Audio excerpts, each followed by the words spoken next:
son's business transactions. There's this testimony now where one of your son's former business associates is claiming that you were on speakerphone a lot with them talking business. Is that what? Never talk business with anybody. And I knew you'd have a lousy question. Well, why is that a lousy question? Because it's not true. This as the House Oversight Committee released new Biden family bank records showing that the Bidens took in at least $20 million from countries such as Russia, Kazakhstan, and Ukraine. The GOP memo shows a day after a Kazakhstani businessman sent Hunter more than $142,000. Hunter then bought a Porsche for the exact same amount of money. Also tracking is a Russian oligarch's $3.5 million check, which was sent to Hunter Biden Devon Archer's shell company. Then Vice President Joe Biden had dinner with both the Kazakhstani businessman and the Russian oligarch who sent the money in 2014 and 2015. Joining me right now is Kentucky Congressman, Chairman of the House Oversight Committee, himself, James Comer. Mr. Chairman, always a pleasure. Thanks very much for being here this morning. Good morning, Maria. You released new information this week. Can you walk us through what was most important from your standpoint in terms of this new data dump?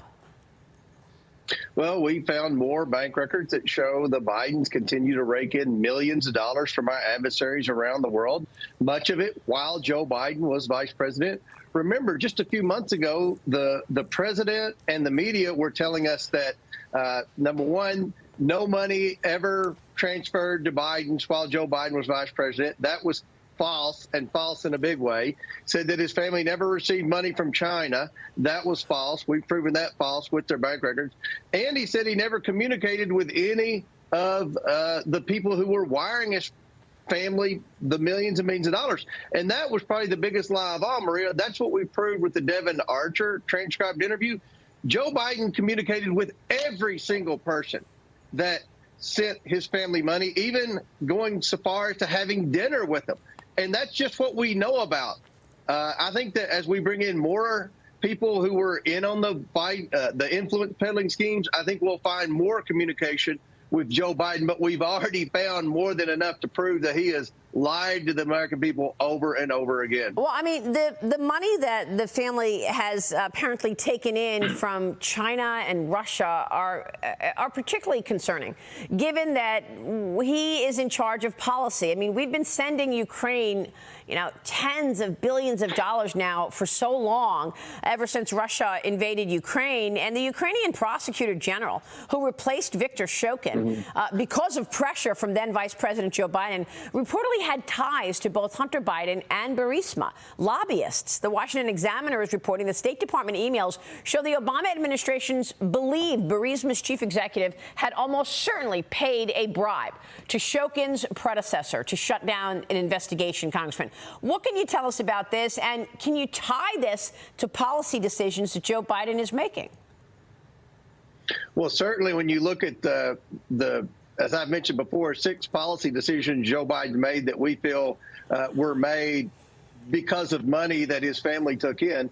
Firing the prosecutor in Ukraine is at the top of the list. Look, he's already admitted he did it. He bragged about it. That's on video. We know from the testimony from Devon Archer a few weeks ago that the Burisma executives were pressuring Hunter Biden to call D.C.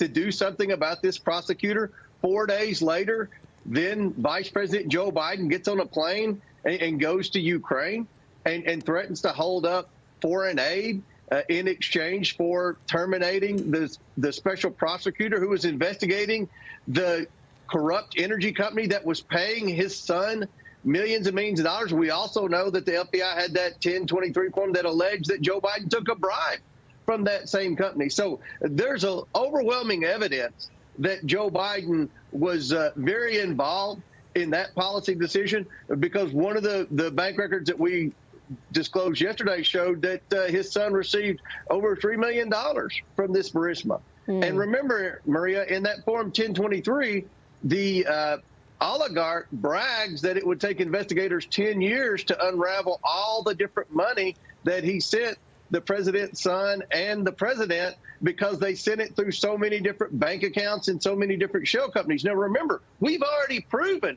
that the Biden family has at least 20 shell companies. Even the money that was sent from the Kazakhstan to Hunter Biden for the car was sent to a shell company.